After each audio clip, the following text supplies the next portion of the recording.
We store those on our Canvas page as well as our YouTube channel. So you are always more than welcome to go back and review those, as well as share those with any professionals or colleagues that you would like to. ECHO is an interactive community, so please take a minute, and if you're comfortable, turn on your cameras, ask your questions in chat, raise your hand, any way to just increase that conversation and get to know all your colleagues that are on the call with us today. It's a great way to start building those community of practices and professional networks. We also always do a case narrative. It is one of the best ways to get information to use with families and the clients that you're working with. So if you're interested or you have a fun case that you would be interested in sharing with us, please reach out to us. We'd love to hear it. Anytime we're talking about families, clients, coworkers, please remember to protect their individual privacy. So avoid using any identifiable information like first, middle, or last names, email addresses, where they work, family members. If you have any questions about it, you can always reach out to a hub member. Our amazing hub team has an asterisk in front of their name, so you can private chat them on that one. And then the key components of an ECHO, if you've never been there, is we're really trying to build that knowledge sharing. So learning from each other. We will always have a didactic speaker as well as a case presentation that we provide recommendations and feedback for you guys to take back to work with the client on that. We'd love for you to put in the commented chat one reflection from today's session, as well as one thing you might add to your practice as a result of this. If you've not done so, please take a minute to rename your profile. Like I said, we're trying to really help know who is on the call. So if I have a question about an OT, I know that I can reach out to Kate Bennington and ask her a question about somebody that I'm working with. It's a great way to just build that professional network. So take a minute to rename your profile. I know we've all been on Zoom and probably know those 3 dots, and they're just right up at the top, so we can rename those. Raising your hand is another way to just make sure that we all see that you have a question or you want something to share. So you can do that. Pre-registration allows you to receive information about each of these sessions in advance. You can do that by emailing earlyecho@aggies.usu.edu. The way that we send out certificate of attendance or credit for attendance is those surveys.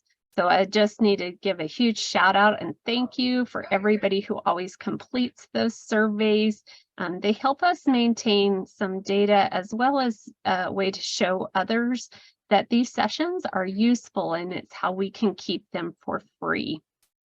So you will get a survey after today's session. I will also put the link in the session chat throughout the session. Canvas is where we store all of our information.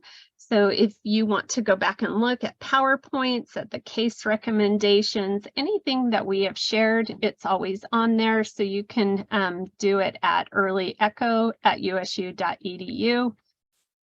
Case studies, again, are a great way to share information, celebrate families that we're working with, as well as hear from colleagues about recommendations that you might not have thought about. So if you're interested in doing that, please reach out to earlyecho@aggies.usu.edu. We have a Facebook and Instagram page. We also have a LinkedIn page if you would like to follow us on those. We put information that has been shared in sessions, as well as any upcoming sessions and any information that we have as resources. So it's a great way to continue to build those tools in our toolbox. We're thrilled today to have Ashley Stuart talking to us on the second part. I obviously did not update my slides from last month because this has already happened.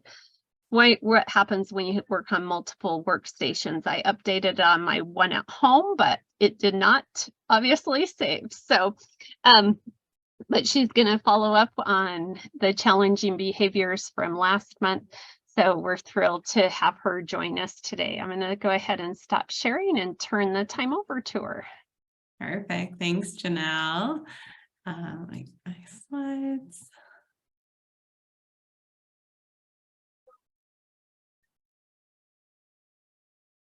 Okay, so yeah, as Janelle said, this is part 2 of challenging behavior focus. I'm Ashley Stuart. I am an assistant professor and child and adolescent psychologist at the University of Utah's Developmental Assessment Clinic. In that clinic role, I kind of wear a few hats. My primary hat is around early identification of autism spectrum disorders. So I do a lot of evaluations for autism in children aged 4 years old and younger.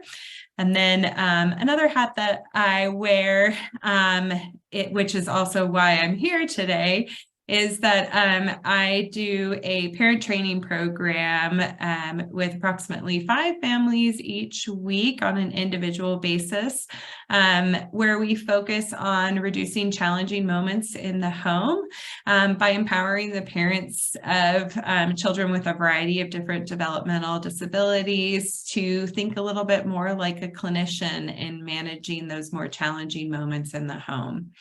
So I'm going to present today on some strategies that may be helpful in working with some of the families that you all see as part of early intervention program to help them in hopefully avoiding triggering some challenging behavior.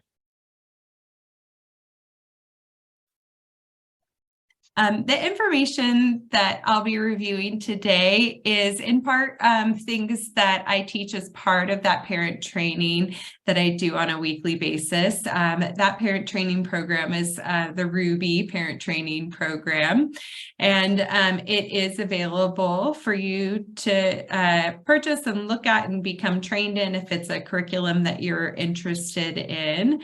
And I'm hoping myself to offer some future trainings on this curriculum, and so stay tuned. I'll keep you guys informed as those come to fruition. Today's learning objectives are to just understand different strategies for preventing problem behaviors in the home, and really be able to look at those common triggers or antecedents to problematic behavior and try to quickly identify what an appropriate prevention strategy might be so that we can avoid those situations in the future. And then we'll do some practice with picking out some prevention strategies by utilizing some video examples. So just to remind you from last session, if you weren't here, we really outlined what behavior is. And so there are 4 main pillars of behavior. The first of that is that behavior is something that is learned. They are either adaptive or maladaptive in nature. And of course, they're a form of communication. And they serve a particular purpose or function. And so kind of remembering these 4 pillars can really help you as you're working with families to better understand why their child is engaging in particular in more challenging behaviors. Oftentimes there's a light bulb moment for families when they find out and really understand that the challenging moments are not malicious in any way. They're instead a way for the child to communicate something that they're struggling to communicate. Last time I introduced the concept of looking at behavior by doing a functional analysis, specifically trying to identify the triggers or antecedents for the behaviors, and then looking at the consequences that maintain them. Today, we're going to really focus and hone in on triggers for problematic behavior. So we're going to be doing more antecedent management strategies today. So with prevention in particular, what we're focused on is what we can do before a problem behavior has ever occurred to try to avoid that problematic situation or problematic behavior occurring in the first place. And then, of course, we also talked about how behaviors serve a particular function. And for the most part, challenging behaviors are serving a function of either escaping or avoiding a certain situation, getting access to a particular tangible item like a cookie or a video game, getting access to attention of another person, like the dreaded screaming that happens anytime a parent's talking on the telephone. And then more automatically rewarding behaviors, which are more of your self-stimulatory, sometimes more repetitive sensory-seeking behaviors, where there's not necessarily a communicative function behind those behaviors, more that the individual is engaging in those behaviors simply because they feel good or there's something pleasurable about doing that particular behavior.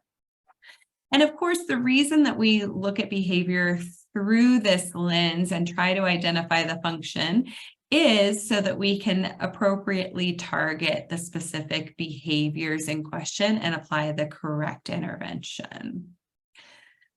So with that, let's dive into preventing problematic situations.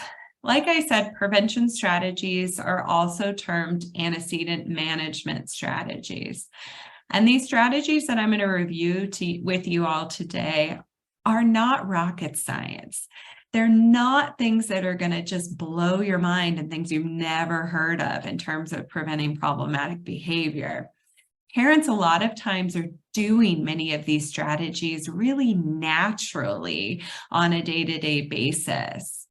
But understanding that those strategies and those things that they're doing to try to avoid these problematic situations, and then thinking more strategically about these particular strategies can be really helpful in calming the environment so that we have more opportunities to teach skills that might ultimately replace the challenging behaviors. So prevention strategies are meant to be temporary strategies. We don't expect parents to be walking on eggshells all the time around their child who has a lot of challenging behaviors. But instead, we're really focused and driving that prevention side home first so that we have a better behavior and a better environment for teaching those new skills. And the way that we come up with what prevention strategy is going to work best in a particular situation is by looking at our functional analysis of a particular behavior and really trying to identify the common triggers or common antecedents to the problematic behavior. And like I said, there are many things that parents do on a day-to-day basis that fit within this framework of prevention. If you think of when a child first begins to move around the home, maybe they're learning to crawl or to walk, parents are going to do things like place baby gates at the top of a staircase to prevent an accident. That right there is a great prevention strategy for avoiding a problematic situation. This also illustrates how it's a temporary solution. As the child gains more skills, as they're able to safely navigate the staircase by holding onto the rail and going up and down them carefully, and the parent can trust that, the baby gate's then removed. So that, of course, is what we're trying to do as we're talking about prevention today. So let's go through some broad categories of prevention strategies first, and we'll talk about how you might apply those in a day-to-day situation, and then we'll go through some case and video examples of how to appropriately use these. Now, the key to prevention is that we're doing this in anticipation of a problematic behavior. So it does require kind of some future thinking. Often the biggest mistake that's made with these prevention strategies is that they're done after problematic behavior has occurred. And that really doesn't serve the same purpose as prevention. Instead, what that's really teaching the child is that if I engage in this temper tantrum, now mom might do something like take me out of church, and then I don't have to be there and I don't want to be there in the first place. Versus if we were to do something like know that, Johnny's been having a really rough time sitting through the long church service. So instead, I'm going to take him for the first 10 minutes because his attention span seems to be really good then. And then I'm going to give him a little bit of a break. And then we'll come back in for 10 more minutes. That is a better example of using the same strategy, but just in a more productive way, and it avoids that challenging moment. So the first category of prevention is avoiding situations or people. This strategy in particular is very helpful when there have been previous histories of challenging moments in certain settings or around certain people. So I gave that example earlier of church being problematic. You have to sit still, you have to sit quiet, you have to be focused. So oftentimes families will say, yeah, we actually just don't take our child to church with us because it's just a disaster anytime we do so. So they'll avoid that situation altogether. Other problematic situations that are often avoided are things where a child might have to wait in line for a long period of time, or going to the movie again, where you have to sit still and be quiet. Another part of this strategy, though, is people. Sometimes certain people are triggers for problematic behavior. So, for example, there may be a peer in the neighborhood that whenever a child engages in play with them, there's a situation that arises out of that, whether it's taking toys or aggressive episodes, things like that. So a preventative strategy might be to either avoid the child playing with that peer for a period of time until they can learn new skills altogether, or increase supervision during play with that particular peer. A second category is what we term doing things in small doses. This is really helpful when it doesn't make sense to fully avoid a situation or a person, but we also know that a particular situation or person has been a problem in the past. And so we want to give the opportunity for the child to be in that environment, but just do so very successful. So rather than avoid the situation altogether, we're going to limit the amount of time that the person is in that setting. One example I often give parents is with my own child, where, if I'm just running to the grocery store to pick up 3 or 4 things that I may have forgotten on my last trip, sure, my 2-year-old tags along with me. But when I'm doing my monthly shop at Costco, there's no way that she's going to get through that without demanding 7 books and wanting a piece of pizza and some ice cream and things like that. So I'm going to take her on those smaller, more limited trips, but maybe completely avoid the bigger, hardier shop until she has the skills to do so appropriately. Now, with doing things in small doses, one common trap that families fall into is they kind of determine the amount of time that a child is going to be in an environment based on when the behavior ramps up. So you say, okay, we're going to go to this birthday party, but we're going to try to leave before he gets really upset and starts having a temper tantrum because he's overstimulated. And you think, okay, he's got 45 minutes until that might happen. But instead, the child starts throwing a massive temper tantrum around 25 minutes. And then the parent says, oh, we've got to get out of here. That is very, very different from recognizing those kind of early signs of a windup, maybe like seeing him get a little bit more agitated, or his behavior becoming more apparent that he is getting overstimulated, and redirecting him out before the tantrum has happened. So I really encourage families to pay attention when they're in new environments to how long the child is engaging really happily, and then kind of use that as your time check, and check in maybe 5 minutes beforehand to see how you're doing and offer a break. And if the child doesn't want to take a break and say, no, I'm having fun playing, then reset the timer and continue from there. The next one is controlling the environment. Controlling the environment is just looking at, are there problematic situations that we can avoid by just manipulating the way things are arranged? For example, can we throw that baby gate up at the top of the stairs? Can we put locks on the medicine cabinet? Can we put the knives and scissors up away so that the child can't use these? Common ones that we use for children who have difficulty staying near caregivers or might elope from the home would be having some sort of alarm system on the front door, or a high lock, or using playgrounds where there are fully fenced yards, so that the child can't run away. Even the dreaded backpacks with leashes are a good example of controlling the environment to make sure that a child's not getting into a dangerous situation. And then the fourth category on the page here is changing the order of events. This is where maybe a child is having a difficult time transitioning away from something that's really fun in order to comply with a demand or do something that's a little bit more challenging. So an example is, we used to let our kids watch TV while they were eating dinner, but dinners were taking really, really long. They weren't finishing their meals. We were having to nag them to keep finishing their meals.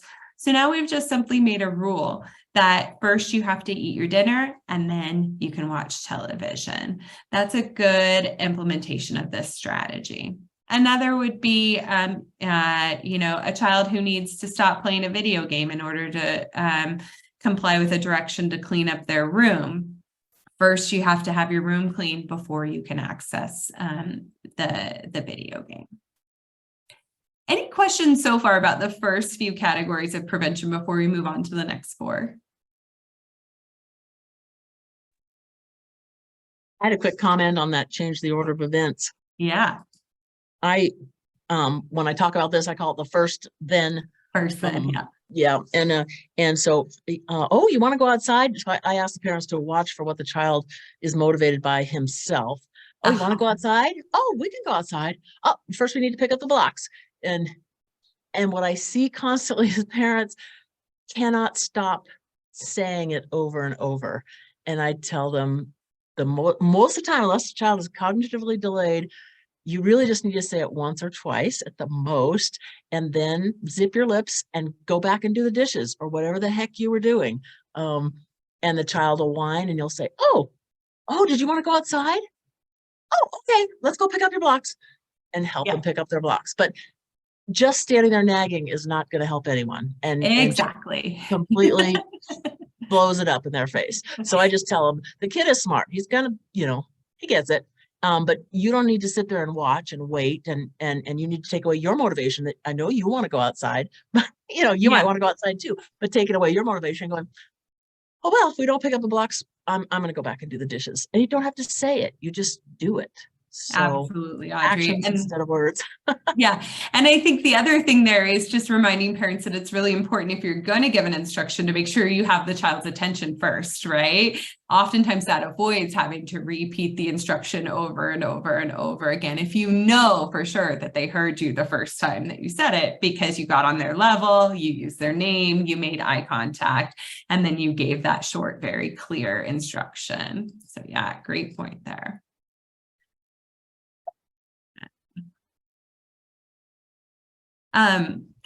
The next category that can be really helpful is responding to early signs of the problem. This is your distract strategy. So this one works really, really well with those with children in the toddler years, right? You see them start to get upset because they anticipate an upcoming change in their environment, or they hear you say about to give a demand, and so they start to whine. This is where you're seeing those early precursor signs to a larger meltdown and using those as a cue to engage them in another activity, change what the demand is, or offer help or assistance. So a good example of this would be if you see a child struggling to put their shoe on, and so they start to go, and make those, whiny noises. That, as a parent, is your cue to say, oh, would you like some help? Say, help, please. And give them that communicative language to get the help and avoid the larger meltdown. It also could be, a child repeatedly requesting to go to the park and saying so over and over again. And you say, oh, we can't go to the park right now, but we can paint some rocks. Will you help me get some paint? So by there, you're like changing the demand and distracting them with another activity. So really, responding to early signs of the problem is a strategy that really relies on the parent's expertise of their child. They likely notice these really subtle signs or are really in tune with some of the more subtle behaviors that children might do before they engage in problematic behavior. Sometimes it's something as simple as like a look their child gets in their eyes, or the tone of voice that they start using that cues them that, this might ramp up into a bigger behavior if I don't distract them or change the demand or offer some assistance. My personal favorite strategy, and the number one strategy that I would say I implement on a day-to-day basis in my own house, is changing how you ask or respond. This is where you're trying to avoid those triggering problematic words as you're asking children to do something. Some children are just simply triggered by hearing a demand stated in a very specific way. Most don't like to hear that N-word, no. And so by avoiding using those particular words, or offering choices, or even changing the tone of voice or the way you present a demand, can be a really effective and powerful tool for avoiding problematic situations. So an example of this would be, maybe you would typically say to your child, all right, it's time to get your shoes on and go get in the car. We got to go to the grocery store. First of all, that like sterner tone of voice might trigger problematic behavior. Second of all, nothing is exciting in what you just told them that you needed to do. So you might end up having a child push back about it, an instruction like that. Versus if you were to say, oh, it's about time to go on an adventure. We have our treasure list right here. We just need to get our shoes on. And then if you would like to either hop like a bunny or run like Super Mario to the car, we can get in and start our treasure hunt. We're doing the same thing. End goal is the same. We're in the car. But now it's been presented in just such a different way that we're more likely to get compliance. So coaching caregivers on how children can be really sensitive to just the tone of voice you use or the way that you phrase a demand, and encouraging them to think more creatively about how they present a demand, knowing that it doesn't matter how you tell the child what you want them to do. What matters is that ultimately the end goal is made. Is there a choice that you can offer the child to really promote that desire for them to be independent and have a little bit more control that may make it more likely for them to comply with the demand? So I gave that example of hopping like a bunny or running fast like Super Mario to the car. That just really illustrates how the choices don't have to be huge choices.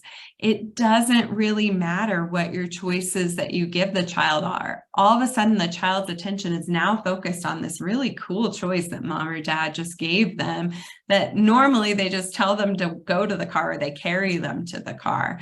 Now it's a lot more fun and you're more likely to get that compliance.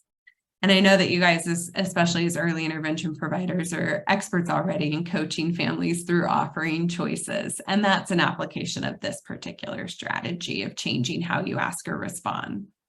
I would say this is the #1 strategy too, though, that parents do after problematic behavior rather than in anticipation of problematic behavior. So just reminding families that a choice offered after a child's had a temper tantrum just reinforces that temper tantrum, because now the child's learned that if I throw this temper tantrum, mom or dad might sweeten the pot by offering me a choice that wasn't there in the first place.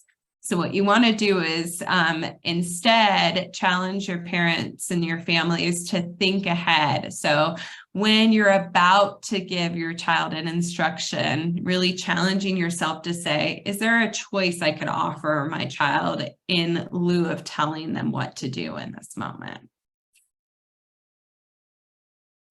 Any questions about changing how you ask or respond? The next one is addressing setting events. This really is a strategy that's targeting the fact that there sometimes are certain environmental factors that are going to change or affect how we behave and how we are in terms of our mood and our feelings. For example, if you don't sleep well, if you're hungry, if you're not feeling well, even if you missed a dose of a daily medication, those may lead to more challenging days. And so an application of this as a prevention strategy would be if you have a child who's always really moody and irritable when you pick them up from daycare on the ride home from school or from daycare to home, and you realize that it's because they haven't eaten in a few hours. Snack time was a couple hours ago, so they're probably just hungry. A way of addressing a setting event in this situation would be to have a snack ready for them in the car so that they have that fuel and they're less irritable on the drive home. And then the last category is the use of visual or auditory cues. This is everything from pictures to visual schedules to even setting timers and giving warnings ahead of upcoming transitions. Another one that I love to use are visual choice boards. So giving a child a chance to indicate what reinforcement they want to work for or what activity they would like to do, and to choose that using pictures. I'm going to actually dive into that category a little bit more. So within visual and auditory cues, one way we can really target and prevent problematic situation is in looking at the child's daily routine. You all have probably heard many times from some families that they just don't have a routine. Maybe mom or dad doesn't like routines, likes to be more spur of the moment, but it can be really helpful to establish routines, especially if there are times of day that are a lot more problematic for children. So developing a visual and a daily schedule really offers an excellent opportunity to try to avoid challenging situations, but also integrate some of these other prevention strategies while developing a routine. So as you're looking and developing a routine for a family, you might do things like being really mindful about making sure that access to preferred activities happens after demands. So if you know that like getting dressed and ready to go to preschool in the morning is something that's challenging for the child, making sure that there's a fun activity that follows that, like playtime with mom. You also can look at just broadly throughout the day, is there a better time in the day for this particular demand. Maybe parent was rushing to get the child out the door and was trying to do a bath in the morning, but you're realizing that that's what's really slowing them down and causing a lot of challenging moments. So maybe we move the bath to the evening instead of in the morning and see how that affects the child's day. And then also just making sure that while there is routine, meaning there is predictability in the schedule, families should also know that just because we're establishing a routine and establishing a schedule, it doesn't mean it has to be rigid. And having a visual schedule allows you to prepare a child for upcoming changes and really communicate those changes in a schedule or in the usual routine in a clearer way. And visual schedules, as many of you may know, are especially helpful for children who just have difficulty navigating those unexpected changes in their routines or who can be really resistant to transitions. So these are just like a couple examples of visual schedules, but it's really easy to develop variations. And we can all get stuck on a particular schedule that we like and format of a schedule that we like and works well for us as providers and practitioners. But the key really to success when it comes to the use of visual schedules is, one, not overcomplicating them and making it something that the family can't keep up with and can't change. And then two, knowing that it's okay if a family prefers to make a schedule in a different way than you would suggest. Really what we want is just some visual way to show the child what's coming up in their day-to-day and routine. That's going to foster not only the avoidance of the challenging moments and challenging situations, but also allow the child to develop those skills for independence when it comes to some of those more activities of daily functioning. For the little guys that you all see in the early intervention system, I usually like to keep schedules very, very simple. So more akin to the one on the left than the one on the right. For like a 2-year-old to see all those activities, like the one that's on the right, that's going to be super overwhelming for them. They're going to be like, oh, it's so far until I get to go to the park and not want to do anything before it. So keeping things really, really simplistic and knowing that, like, if you present 3 activities at a time, you're much more likely to avoid those challenging moments, and then you can clear the board and start over again. Again, like, there's no one right or wrong way to format a visual schedule, and there are lots of free resources available online to help you develop schedules. Some of the rules that can help with visual schedules is just keeping them in central location. So everybody should know where the schedule is at all times, including the child. They should know where they go to check their schedule. So if the majority of the activities are happening in the main family room or in the bathroom or in the child's room, keeping that schedule where it makes the most sense. And then making sure that the child's included in checking the schedule. This shouldn't be something that mom just or dad just dictates and runs through. The child should be involved in checking the schedule and in looking and selecting the picture if you're going to use a schedule where the child's removing a picture. For verbal children, we're going to encourage them to say the activity out loud. That just helps them to make that connection between the picture that they see on the schedule and the activity that they're completing. For children who have communication challenges or are more minimally verbal, the parent would just state the activity out loud for them. And then they would go and complete the activity on the picture. Then once the activity is complete, you return to the schedule. If you're again removing the activity from the board, you put it in an envelope near the schedule and then move on to the next one. So simple as that. Any questions about visual schedules? I know that's like a 1,000-foot, 10,000-foot view of them, but So just to kind of take a couple challenging behaviors and think about how we might utilize prevention strategies. If we start with a child who has a difficult time transitioning between preferred and non-preferred activities, some prevention strategies that we might consider for them would be the use of a timer and giving a verbal warning ahead of the transition. I'm going to set a timer for 2 minutes. When the timer goes off, it's time to stop playing with your blocks and get your clothes on to go to school. Something like that. You also might use the changing how you ask or respond strategy. So it's time to stop playing with your blocks. We're going to clean them up. I wonder if you can clean up all of the purple ones faster than I can clean up all of the blue ones. I mentioned giving verbal warnings ahead of time. So letting a child know that there is an upcoming transition and then reminding them again right before that transition.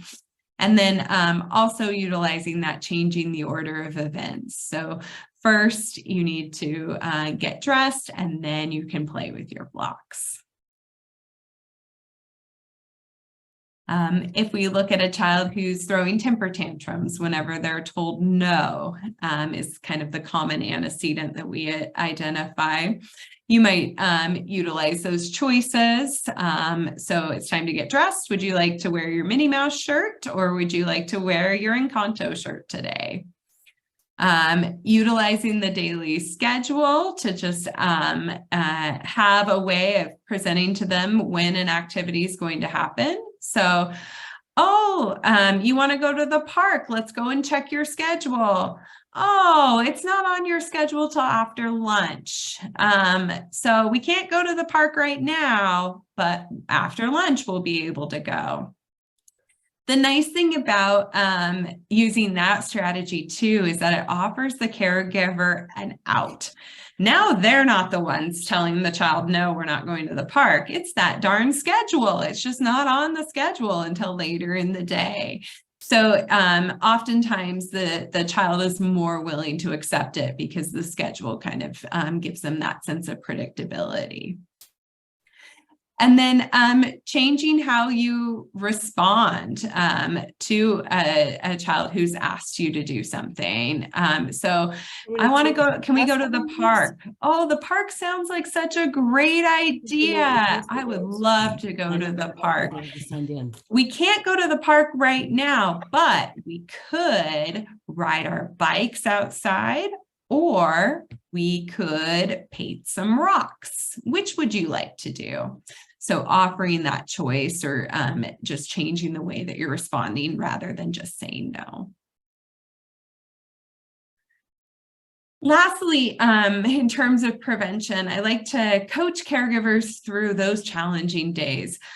There are just going to be days where everybody's having a bad day, and that includes us as caregivers.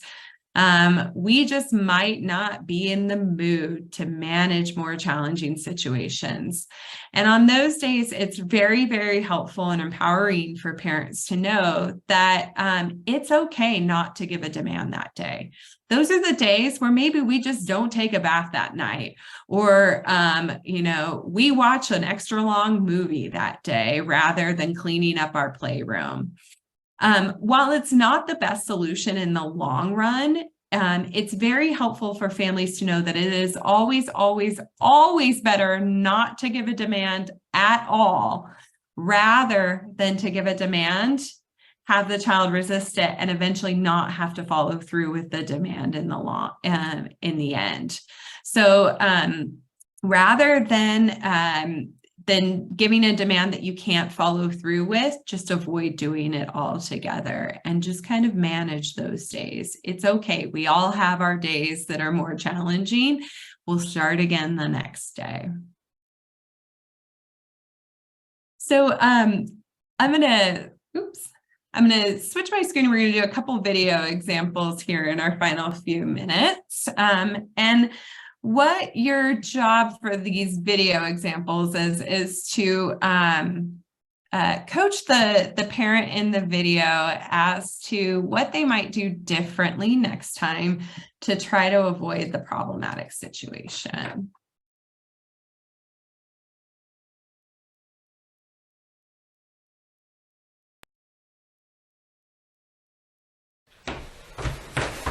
Come on, buddy. Got some errands to run. Come on, let's get your shoes and your coat on. Come on. Come on, let's go. Hey, hey, hey, hey, come on. Listen to me. We gotta get going. Mommy's running late.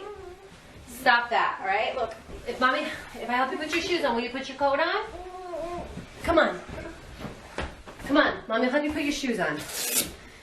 Hey, come on. Hey, I gotta go. I don't have time for this now. Sit up now. Sit up now. Come on. Come on. Come on. You get your coat on, all right? I love these because they're so real. We've all been there. So what might that mom do instead next time that might help prevent that situation?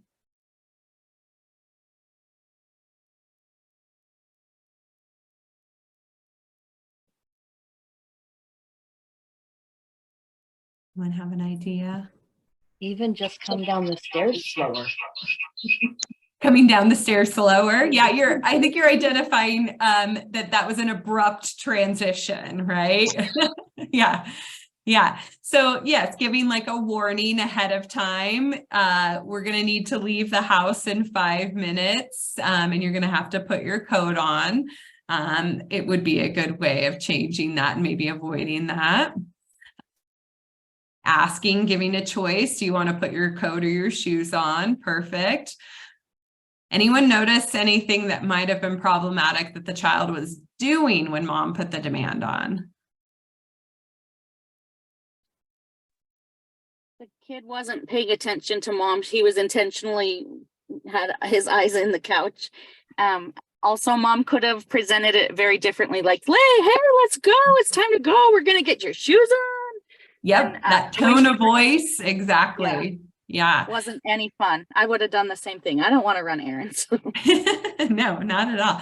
Yes, and Pat, I see he was watching TV. So there we have like a difficult transition away from doing something that's pleasurable to comply with a demand, like watching like getting dressed. So this would be where that maybe changing the order of events would have been more helpful. So first put your coat and shoes on, then you can watch television for a few minutes. Good. Okay, let's practice a couple more times. Hey, bud.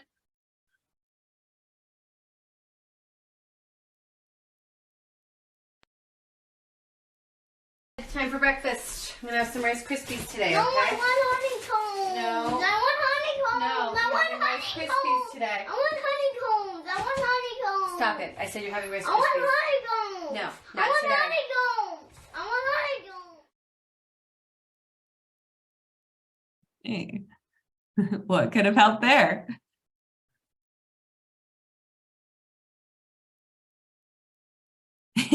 Exactly, Shelby. So Shelby wrote in the chat, the child can see all of the, I'm going to use quotes, choices, because it didn't sound like there was a choice there, right? So if honeycombs aren't available, put them up and away, control the environment. And then, yes, exactly. And then offer the choices for things that he could have. Why did he have to have Rice Krispies today, right? Could he have had a choice in that where, would you like Rice Krispies or would you like some eggs for breakfast? Good.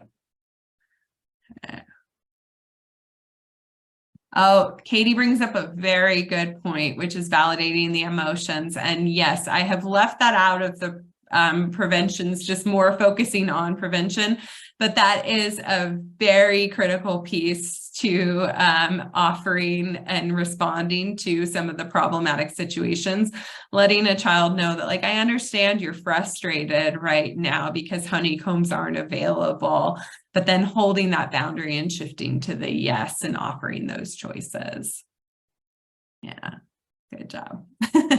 And yeah, no one likes Rice Krispies. Unless they're unless they have marshmallows in them, right? Okay. Couple more for you.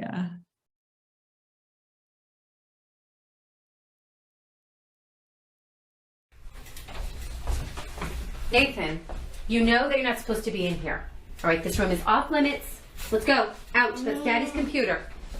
Let's go.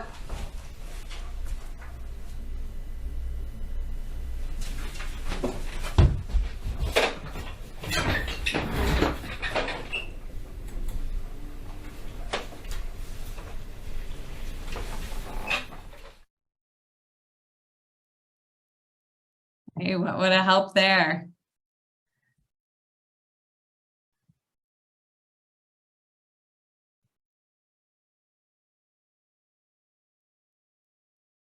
Close the door and lock it probably. Yep, yeah, exactly.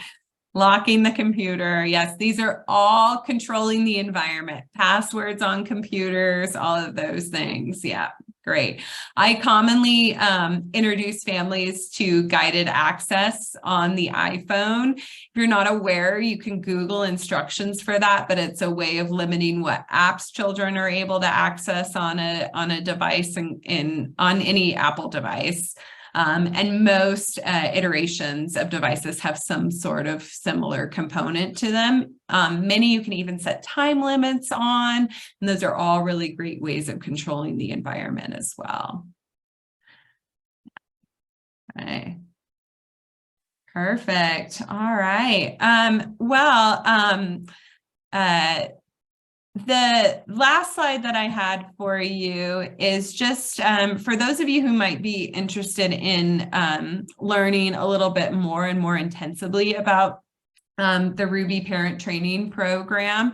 There is a course that's offered by the author, Dr. Karen Bears, that takes about 21-hour sessions to become a Ruby certified therapist. It includes fidelity reviews where she actually watches your sessions with caregivers and things like that. The trainings that I offer are not as intensive. It's more of an overview meant to kind of disseminate the Ruby Parent Training Program into communities as quickly as possible. And that's done in collaboration with the authors. But if you are interested in more of the intensive certification process, that's where the information would be. But with that, I'll pause and offer a few minutes for questions before you guys have your case study. Looks like Pat has her hand up, Oh. but you need to come off mute. I know, and I'm trying to find where I can put my hand up. I just put my hand up. So that was actually Ashley. I just anecdotally ran into a family that was asking me about where they can find services for a 7-year-old Yeah. who may be either have SPD or ASD. But I just said UDAC, but obviously not, right? What do you mean, obviously not? Well, I thought you were just to 4. Oh, no, sorry. No, thank you for asking that question because I realized that may have been some confusion. No, that is just my particular area of focus. But at UDAC, we see children from birth up through 18 years of age. So we see the pediatric population. Yes. Yes. I just happen to do evaluations only for children 4 and under.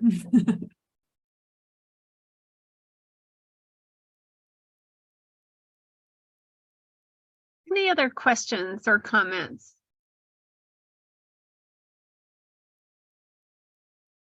I'll put my email address in the chat for everybody. I'll be back again in September with y'all for a different topic this time. But feel free to reach out with any questions at any time. And then as soon as Ashley sends me her slides after the meeting, I will send those out to all of you. Audrey, it looks like you have a question as well. Yeah, just a question more about UDAC. In general, do you have any idea what percentage of kids you see up there that you figure out are something other than ASD? That's a great question. We don't have like exact numbers on that, but that is something that through a couple research and quality improvement projects that we have going on, we're trying to establish a little bit about that. I would say it's lower than it's probably weighted somewhere around the, like, broadly speaking, 75% end up with an autism or developmental delay diagnosis. And then 30% or less are something else. And I will tell you, preface that with that also has a lot to do with the fact that we are a specialty clinic. So children are being referred after doing several screenings for autism. So there just is so much more of an increased likelihood that they are going to have autism versus a more general practice where they'd be screening for a lot of other things. Yeah, I guess I would just. We're very interested in figuring that out. Yeah, I'd like some assurances that every child that goes up isn't diagnosed with ASD. No, It can feel that way sometimes. Yeah. And there are just so many things that can replicate that. Yeah. And that's really part of an autism evaluation is we have to be able to rule out any other explanations for the social delays that we're seeing or the behaviors that are of concern. So we're commonly considering things like global developmental delays, language delays, anxiety, sensory processing disorders, things like that. But yeah, great question. So I'm just going to give a plug. So our last 4 sessions of this ECHO network for this year is going to be on autism. We will have, like Ashley, Dr. Stuart said, she's going to be coming and talking to us about autism in toddlers. Yeah. But we are also going to have Dr. Deborah Builder that will be from URAD that will talk to us about the prevalence of autism as well. So can share some of that information. So nobody has any other questions for Ashley. I'm gonna, Dr. Stuart, sorry. Oh, you're Ashley is interchangeable. Perfectly appropriate, yeah. I'm gonna just thank her so much, and I'm gonna turn the time over to Kathleen Sanders, and she's gonna share our case with us today. Thank you all. Thank you. Wonderful information. Very good information. Thank you for letting me be here. I'm Kathleen Sanders, and I'm with the Weaver Morgan Early Intervention. I'm a developmental specialist. You can go ahead and turn the slide. So the child that I'm working with, just a little bit of background. We're providing services in the family home. I have been working with them for, it's been almost a year. I think I started with them last August. We had an SLP working with them who has not with our program, and we've just are going to be introducing a new SLP and an OT soon. So the child is 24 months old. Just a little background information. He lives with his parents, one brother, and maternal grandparents in the grandparents' home. They're a really tight-knit family. They loved being together. They travel a lot with each other. And they do vacations with extended family. They're just really a kind, loving, very cohesive group. So the primary area of concern that I have is that he has exhibited signs of ASD, but the parents are stating that the doctor says he is not on the spectrum, that they've done an MCHAT in the doctor's office, and that he says he's showing typical behaviors. And so the family is kind of refusing to do any further evaluation. He does some of the things that make me believe that he should have more evaluation, as he has some really strong stimming behaviors. One of the things that he does is he loves to rip. He loves to tear just about anything that he can tear. The family stated that he started this around Christmas with wrapping paper, and he just rips long, thin strips, pieces of strips of paper. And the longer the strip, the thinner the strip, the more signs of satisfaction that he shows. He doesn't engage with the family members. He doesn't talk. He's starting to babble just a little bit. I haven't heard very many vocalizations from him. Will do some activities like roll a ball back and forth, and he will pop bubbles, but he doesn't, there's no eye contact. There's just not a lot of engagement going on with him at all. So some of the goals that I've had for this family is that just, and this is the question I think that brought me to this, to wanting to present, was that my feelings are is that he should have further testing for an ASD, but the family is very strongly not wanting to do that.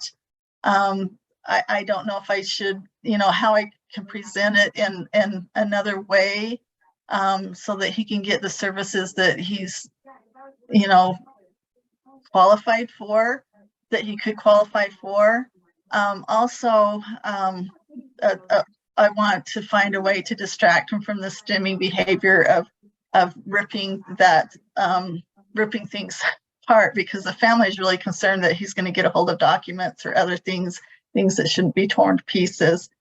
He really seeks out, he's starting to climb and move around a lot more so he can get into things, and they're afraid that he's going to destroy something that they don't want him to be ripping up. So if I could get some ideas on how to distract him from that stimming behavior, or make it in a way that it's more beneficial to him and not destructive to the family.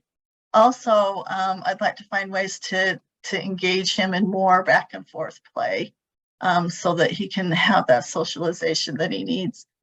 One other additional point that I forgot to put into my PowerPoint is that he takes nap. It's in a little cupboard. They have like a bookcase.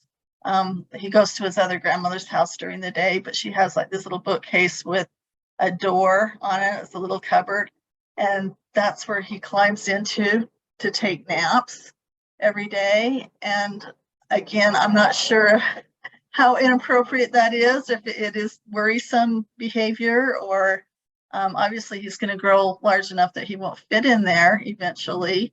But if there's some suggestions on how I can, just even let me know if that is even an area of concern, or what we could do to help him have that close, enclosed feeling that he gets, so that he doesn't need to climb into this little cupboard that he has. So, can I go back to that one just a second?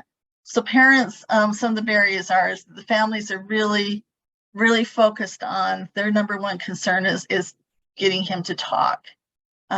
They're so focused on his speech that they're not really going forward with the identification of a possible ASD. Okay. Thank you. Some of the things that I've tried, I had the parents complete an ASQ SE2, and their documentation was completely different from what I would have scored on several areas. And so their scoring was indicated that he was well below areas of concern. Again, I think it's just kind of a denial that some of these behaviors are actually happening. Some of the explanations and going over the testing, they haven't really wanted to hear anything. I've tried to explaining what typical behaviors are, and that hasn't been received very well either. Some of the things that he does have is that the grandparents are really extremely involved, and they work really hard to engage him at his level. And the parents are really involved also. And they do try to do the activities that I suggest, but the child hasn't made a lot of progress, even with all the support that he has.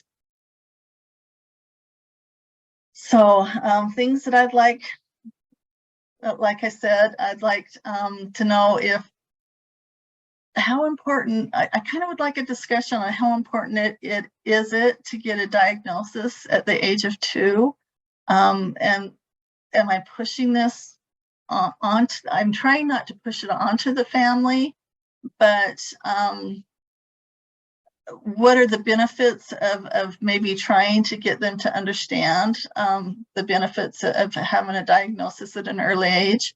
I'd like to also understand ways that we can decrease that shredding behavior and to increase the back and forth play, and then again address his sleeping, his napping. In nighttime he'll sleep in his crib. He's in another grandmother's house, and he will sleep in his crib, but that nap time where he sleeps in his little cupboard. So that's the discussion that I'd like to have. Are there any questions? So I'm going to save your questions because I'm going to move Kathleen in between your groups, so you'll be able to ask them. Okay. Kurt and Kirsten, you are in group number 1 that is going to be talking about helping families understand the importance of diagnosis at an early age. Kate and Heather, you're going to be talking in your group number 2 about constructive activities to decrease that shredding of paper. And then Rebecca, Pat, and Shelby, you're in group number 3, which is suggestions to increase back and forth play. Like I said, Kathleen, I'll move you in and out of the small breakout groups, and we'll come back right at the, at 1:25. Thank you. You all should get some warnings about that you're being asked to join the breakout groups, and if you're not seeing that, let me know and I will get you in there.